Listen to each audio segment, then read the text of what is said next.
ऐसा कोई सॉल्यूशन निकले जिसके अंदर स्थानीय स्तर पर कोई शिक्षक की व्यवस्था जैसी कोई व्यवस्था होती है, तो उसमें निश्चित रूप से कोई ना कोई फायदा होता है। चलिए जल्दी से बोलिएगा मदन जी, क्योंकि वक्त भी खत्म हो रहा है, उसके बाद रंजीत जी आ रहा हूँ, जल्दी से बोलिए सर। भविष्य जी, मैं तो 10 सेकंड में खत्म कर देता हूँ मेरी बात। राजेंद्र जी बोल रहे हैं 2-3 चीजों में विरोधाभास है। राजेंद्र जी कह रहे हैं कि पटवारी भी सरकार होता है, ग्राम सेवक भी सरकार होता है। अगर ये सभी अगर देश चला सकते होते तो मुख्यमंत्री और जनप्रतिनिधियों की आवश्यकता नहीं होती। अरे जनप्रतिनिधियों की आवश्यकता समस्या ना मदन जी, यही समस्या है सरकार को। आप समझिए, आप हमारे जो विधायिका, कार्यपालिका, न्यायपालिका, मीडिया, इन चारों को समझेंगे। इन चारों को मिलकर ही लोकतंत्र बनता है।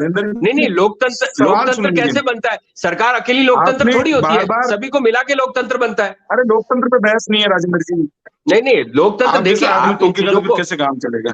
नहीं, मैं टोक नहीं रहा हूँ, आपने कहा बोलने दीजिए, समय कम है। आ रहा हूँ नंजी जी, ठीक है, जल्दी से पूरी कीजिए बात। मैं अपनी बात, इन्होंने कहा कि भरतपुर का अध्यापक, अलवर का अध्यापक वहां होगा या फलां का अध्यापक वहां होगा। हमारे को यही तो समावेश बनाना है, हमारे को यही तो तय करना है। अगर हम ये तय नहीं कर पा रहे तो सरकार फेल है।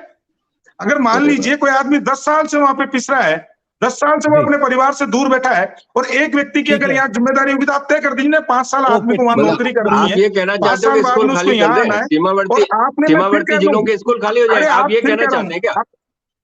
आप ये कहना चाहते हैं सीमावर्ती स्कूलों के खाली कर दें जिले? राजेंद्र जी, आप कैसी बात कर रहे हैं? मेरी समझ से बाहर है।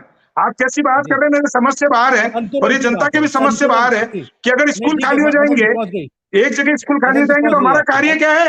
हमारा कार्य व्यवस्थाओं को बनाना ही तो है कि कौन सी जगह किसको लगाना है, कौन सी जगह किसको लगाना है। व्यवस्था तभी तो बनी हुई है, व्यवस्था तभी तो बनी हुई है। सुनिए आप मेरी बात को, अगर मान लीजिए बाड़मेर कलेक्टर लगा हुआ है और हम बाड़मेर के कलेक्टर को हटाते नहीं है और जयपुर लाते हैं, तो हम उसकी व्यवस्था दूसरे कलेक्टर को बिठा के करते हैं ना। तो यही तो ट्रांसफर नीति होती है। इसी तरीके तो बनाना है कि बाड़मेर के कलेक्टर को इसलिए नहीं हटा सकते क्योंकि कल किसको बिठाएंगे।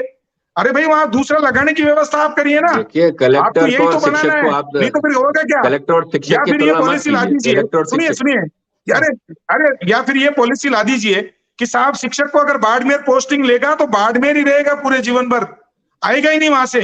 या तो आप ये बोल दीजिए, या टीवी पे बैठ के आप ये कह रहे हैं एक डिपार्टमेंट में तो खाली होता है तो हम भर्ती करते हैं दूसरे की, और शिक्षकों के लिए आप कह रहे हैं कि नहीं खाली हो जाएगा तो हम कैसे भरेंगे। ये बिल्कुल बचकाना बात की उम्मीद मैं आपसे नहीं कर सकता राजेंद्र जी। और दूसरी चीज, आप बार बार कह रहे हैं पॉलिसी, 4 साल में आपसे पॉलिसी नहीं बन रही है, 4 साल में आपसे सुझाव नहीं हो रहे, 4 साल से तृतीय श्रेणी के जो लीडर है उनसे आप कह रहे हो मिल रहे हो तो चाय पी के गप्पे मार रहे हो कि पॉलिसी नहीं बना रहे हो, तो क्या कर रहे हो आप? इसका जवाब दो आप यहाँ बैठ के।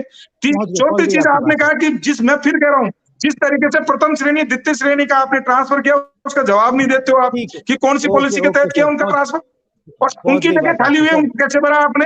अभी प्रथम श्रेणी द्वितीय श्रेणी के खाली हुए ना, उनको किस तरीके से आपने बड़ी खाली पोस्ट है उसी तरीके से तृतीय श्रेणी की भरिएगा। अब ये भी सिखाना पड़ेगा सरकार में। ठीक है।